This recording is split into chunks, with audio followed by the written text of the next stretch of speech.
நம்ம ஹீரோவோட ஃபியான்ஸே வந்து இறந்து போயிருப்பாங்க. எப்படி இறந்து போயிருப்பாங்கன்னா வந்துட்டு அவர் லவ் பண்ணிகிட்ருப்பார், கல்யாணமும் பண்ணிப்பாங்க. கல்யாணம் பண்ணிக்கிட்ட வாட்டி அவங்க கேட்பாங்க, நீ வந்து என்ன சேஃபாக பார்த்துக்கவே இல்லை எல்லாத்துல இருந்தோம் அப்படின்னு.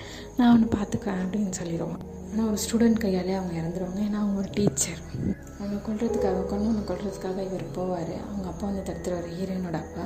நம்ம இதுக்காக ஒரு சிஸ்டமே கண்டுபிடிச்சி வச்சிடலாம் அப்படின்னு சொல்லிட்டு அவங்க ஐபிபி சொல்லி அவங்களுக்கு சொல்லிக் கொடுக்குற டீச்சர்ஸை சேஃப் பண்ணுறதுக்காகவே ஒரு குழு அமைப்பாங்க.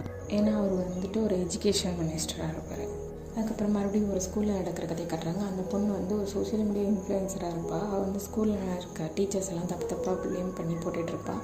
அப்படி ப்ளேம் பண்ணி போடும்போது பார்த்தா ஒரு டீச்சர் அவங்களால் இறந்தே போயிருவாங்க.